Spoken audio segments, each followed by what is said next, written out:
Doug Draper.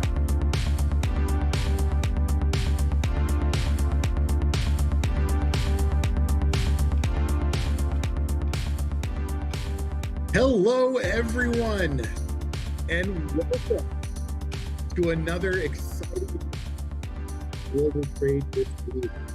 I am Pete not hosting Global Trade this week, consulting everyone that will let me with my own company, Mento LLC. I am joined with my partner and good friend, Doug Draper, where we come to you live because of our good friends at CAP Logistics to talk to you about what's going on in global trade. Doug, it's great to see you again. How are you, my friend?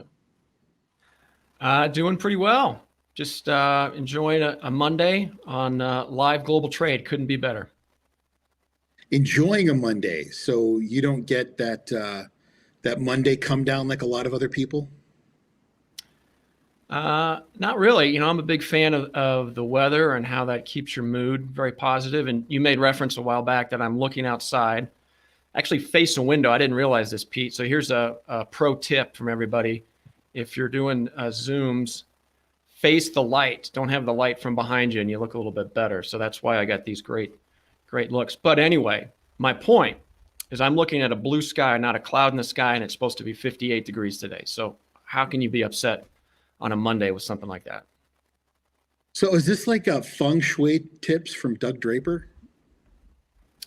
No, not feng shui at all, Pete. This is all about video casting and looking professional in our industry. So this is a pro tip. Yeah. Nope. Yeah. I don't think the guy with the Red Sox hat on and the bottles of wine behind him is doing very much to look professional. But speaking of being professional, let's get the show on the road. Doug, you won the coin toss this week, and you unfortunately get to go first in what I think is going to be a bedlam-filled four-topic show. So, Doug, go ahead and get us going. I will.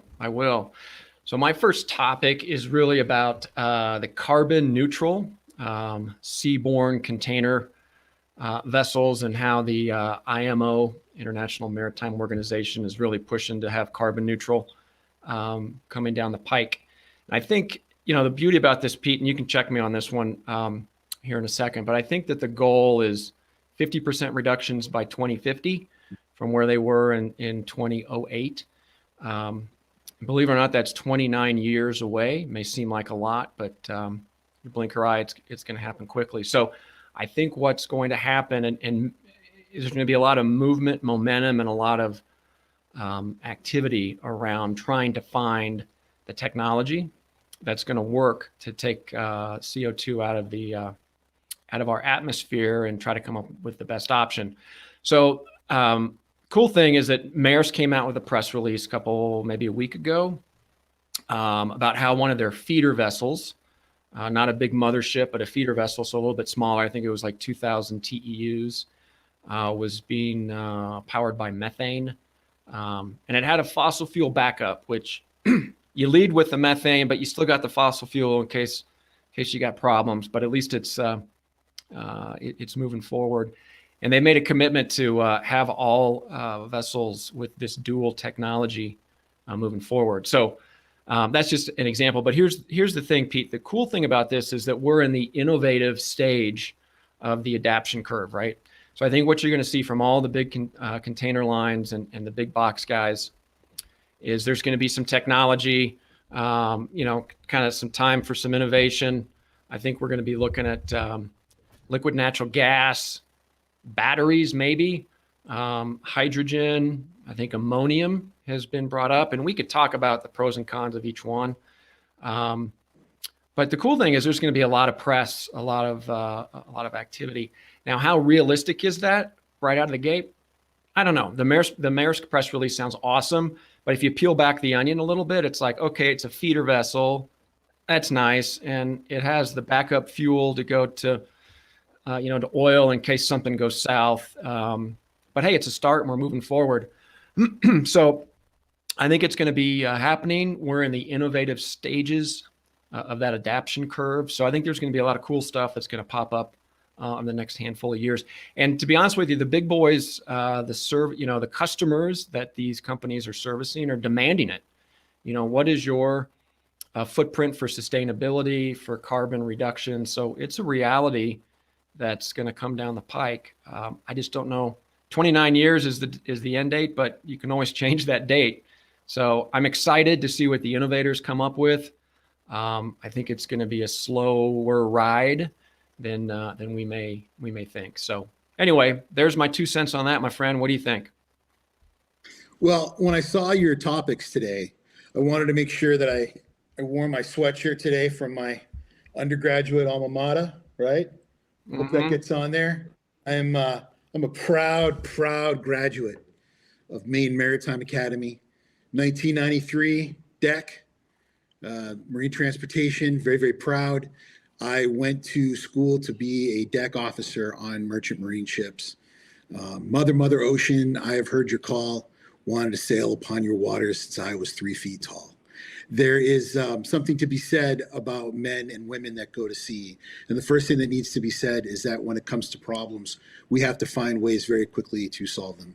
Even now, the young men and women who I see when I go up to the academy, I was just there a few months ago, you can say whatever you want about a Merchant Marine Academy education. And there's a lot that you can say about it, that it's practical, that it is relatively inexpensive and has a big bang for the buck. But the thing I like to say the most about it, like this isn't a commercial already, is that it is an education on learning how to solve problems in a very ugly environment. When you're talking about men and women that go to sea, and I keep saying men and women because I think that there's a misconception that it's mostly men that do it. It's not. When you talk about men and women that go to sea, you're talking about people that are endlessly confronted with problems that appear to be insurmountable. And time and time again, we come up with ways to get around it. So I agree with you that we are in the nascent stages of a big problem, which is an expectation by the customers who consume ocean transportation to look for more intelligent ways to leave a smaller carbon footprint. And they're going to find ways. I know that captains of ships now are bonused on consuming less fuel. So that's a great way that entire crews will make more money. But I just want to bring up the best way to be carbon neutral and more gentle on the planet is to do what we've always done, which is haul the sheet in as we ride on the wind, my friend. There's no better way to be gentle on the planet than to use the wind's power. And who knows, maybe there will be some way to help augment the speed of these ships by using wind turbine technology and maybe by using batteries. I don't know if you listened to Mr. Musk when he was on the Joe Rogan podcast this week, but he actually did briefly talk about the differences between where he sees bringing battery technology next. And he said that ships were actually pretty difficult. He said that he thought planes were going to be easier than bringing technology to ships. And that was depressing when I heard that, because I'm like you. I'd like to see battery technology brought to it because oil is a dangerous and scary thing to bring to the oceans, which I would very much like to see stay clean. But you're bringing up great points, Doug. It's a tough thing to crack. It's going to take longer than 29 years. And as long as Americans want products that are made inexpensively overseas, we're going to need these cargo ships to do it. Yeah, agreed. I mean, that's consumers going to drive the demand. You know, one thing with the batteries, I think just because of Tesla and all the battery technology, those suckers weigh a lot, right? So you throw a bunch of batteries on a vessel, you're going to pull down capacity. You're going to have all kinds of challenges there. So it may sound good, with somebody in college drafting something up with a business plan, but I think batteries are going to be the tough one. I had not thought about the wind turbine angle on the ship. I was thinking of your Jimmy Buffett reference, and I was thinking more of lifting the sails and letting it go. But throwing wind technology and on the vessel, I like that one. I had not thought of it, Pete. So thank you very much. I just don't know if it's realistic, buddy. I don't know if there's a reason why we use these big container ships. I don't think a good old fashioned square rigger is going to move enough cargo these days. You can't fit too many containers on one. So. Yeah, for sure. All right. Well, we'll check the box on that one, my friend, and throw it over to you. What's your topic number one for today? Okay. So every time I open my big fat mouth about Bitcoin, like honestly, you should just go buy some right now because every time I talk trash about it, it takes another giant leap. And Keenan and the rest of the kids back in the control room right now are probably thinking about buying their second home off the money they're making off Bitcoin, between conditioning their beards and picking out their tickets for Bonnaroo. They're all about buying cryptos. But I have long been a hater. I'm going to say it, a hater of Bitcoin, which makes no sense with all of my libertarian attitudes and how much I should probably love cryptocurrencies. Last week, our friend Elon, who we were just talking about, man, I wish he was my friend, but Mr. Musk went and bought, or Tesla, I should say, bought $1.5 billion worth of Bitcoin, and it went through the roof. And there are a lot of people on my side of the ledger, the Bitcoin haters, who still remain undeterred, that you're not going to ever get us to believe that this is a currency that has a place in the world, that there are too many things wrong with it, that there are too many different parts of the economy that simply will never adopt it. And it doesn't seem to stop its meteoric rise. So, does it have a place in our industry?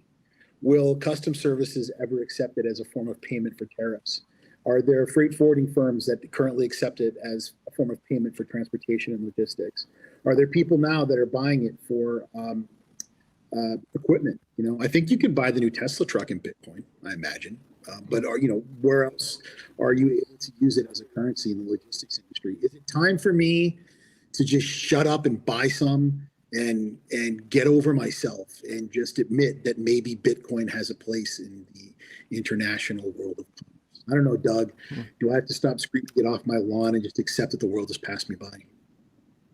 Yes, I would say yes for handful of reasons. One, this was not planned at all, because you and I talk to each other on Monday mornings and say, all right, what's your topics for today? But I actually bought Bitcoin on Friday afternoon.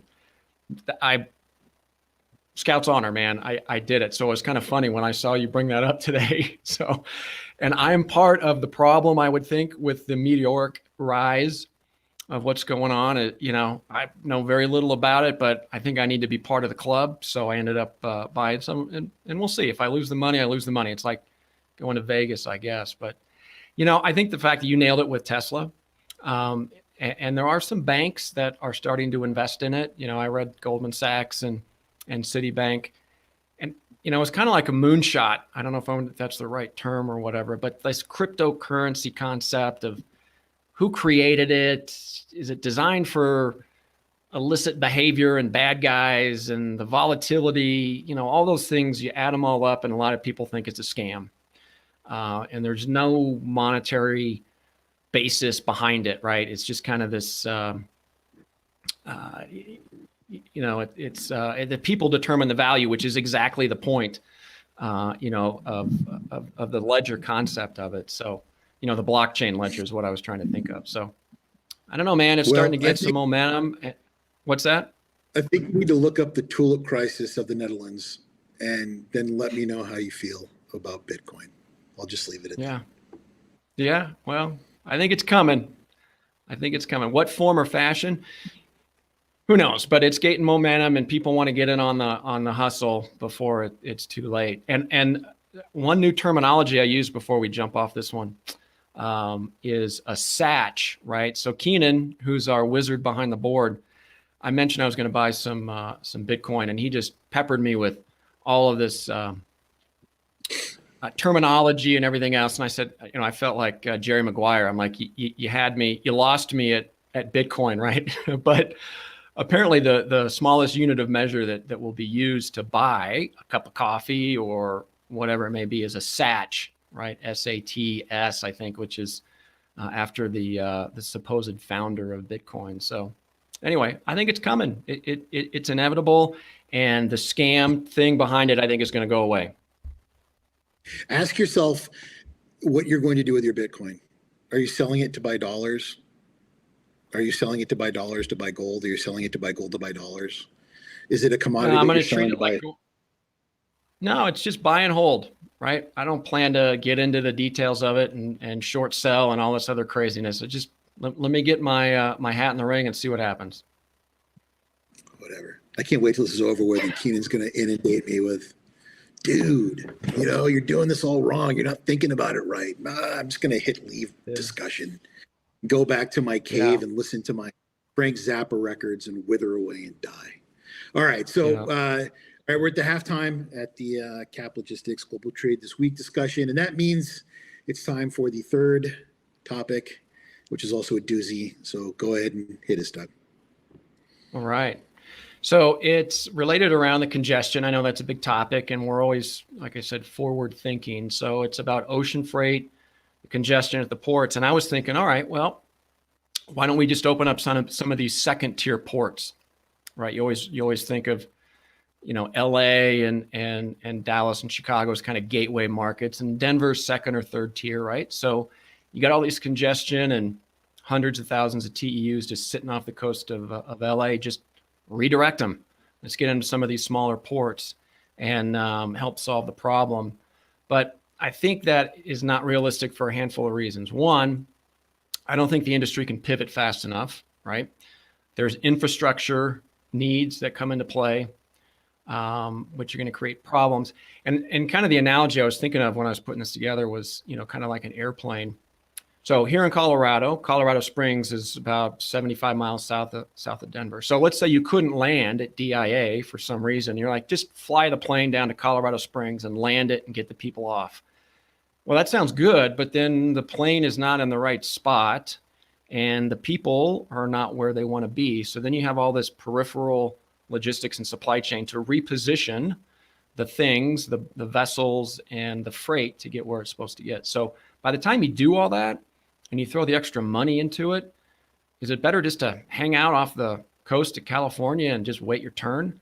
I think with the infrastructure and the infrastructure challenges and the fact that that's kind of the pivot piece of it. So then I was thinking, hey, just fire this stuff through the port of the Panama Canal and get stuff over to the East Coast. But people are already doing that. Right? I mean, you have people that buy lanes and it's already there. It's not this aha moment. It's like, yeah, we'll join the club, jump on the, it's already a challenged and packed supply chain. So it's not like there's lots of capacity going through the Panama Canal and throwing around the East Coast. So probably not really the best option. So then I was thinking, hey, let's just switch directions, right? Let's just go the other way from Asia, and then kind of looked at a map and I'm like, all right, well, you got to go through the Suez Canal and you're covering about 75% of the world to get from point A to point B. And the time you'd spend on the boat and the equipment tie up and the cost of, carrying money in the inventory, that's not really an option. Maybe Pakistan and some Middle East type of markets if you're sourcing from those areas. But anyway, I kind of went around robin to think of all these different options of how we can bypass the congestion and help it out. And to be honest with you, I don't think there's a magic bullet, which means we're going to continue to talk about it. And I'm sure on this show, I'll bring it up again. But as we said before, Pete, this isn't going away. We're going to be talking about this into 2022, and redirecting to second tier ports or looking at really crazy ideas is not a realistic option, in my opinion. Yeah. It's funny you mentioned this. I had a conversation with a client last week where we talked a lot about how he repositioned West Coast freight to Vancouver before a port strike. And he had the timing right. It saved them a lot of money, a lot of grief. And I spoke to someone today who was saying, why hasn't Mexico become more viable option? What's it going to take for Mexican ports to expand to become more of a viable option for West Coast destinations? I really don't have an answer for that. But you would think by now that there'd be companies that would have invested deeply into those as options for ports coming into the West Coast for the U.S., and that there'd be throughput at least coming in, West Coast Canada, West Coast Mexico into the U.S. Because it seems that you're right, that passage from China through the Suez, that passage from China around the Horn, any of that That is a lot of carbon footprint, a lot of time, a lot of opportunities for the sea to do something terrible to a ship for that East Coast passage. And I'm not sure of a meaningful way to make it any easier. But it does seem like some real, I guess some thought should go into what do we do to create a safe passage from Mexico? What do we do to help infrastructure in Canada to make it easier for them to come in through those ways? Mm-hmm. Yeah, I think you're right. You got to go north or south. Vancouver's a good option, but from what I had looked at, that infrastructure is pretty jam-packed. Get it on a train or a truck down to the Seattle market is as congested. It's not unique to the United States, what we've been talking about. So yeah, it's interesting. In my basic Kansas-based analysis, I couldn't find an immediate solution, which means it's going to continue to stack up outside of LA. All right, my man. I like your second. I like your second topic. I don't even know how to go about setting this up for you, Pete. So I'm just going to let you rip. Tell us your second topic. Well, of course you like my second topic because you live in Colorado. And of course you like my second topic because you specifically work a great deal in the area of Denver. So my second topic is a lot to do with two events that happened this week, one that is global in perspective and one that is personal. This week we had the landing of Percy, the Perseverance rover that landed on Mars, which is an incredible achievement by mankind.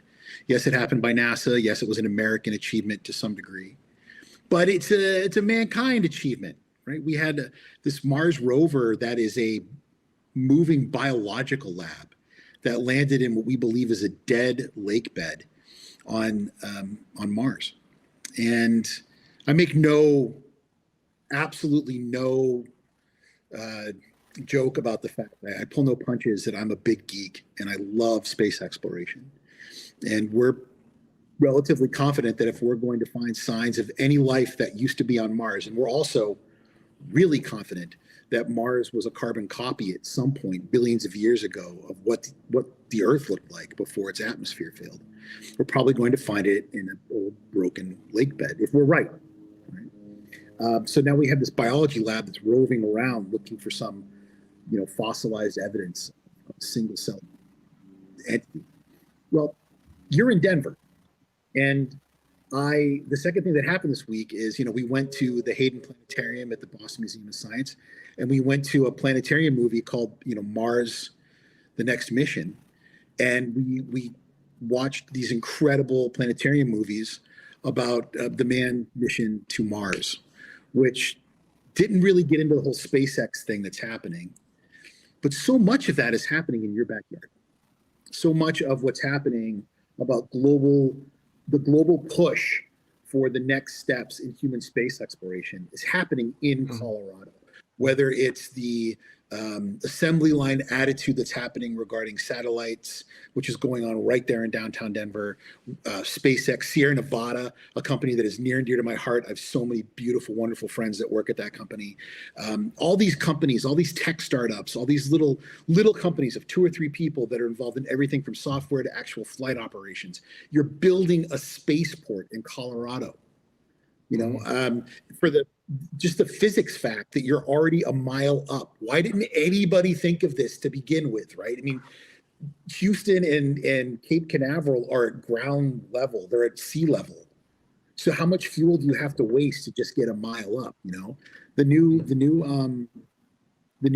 spaceships that we're building, the new first stage landers, they go 17,000 miles an hour before they stop burning.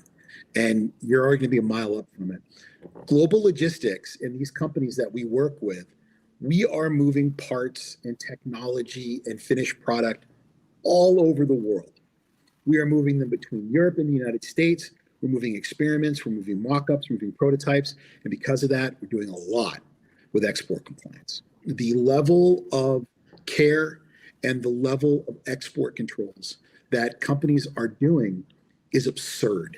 And what goes along with that is when you have these smaller companies, and the amount of times that I've had conversations recently with these 2, 3, 4, 5, 10 person companies where they're saying, what's an export license again? Help me to understand how I fill this out. I've never had to do this before. Who do I call? There is a massive gap between the expectation of the federal government for us to fuel innovation, the companies who are fueling innovation, and then the enforcement expectation in the middle.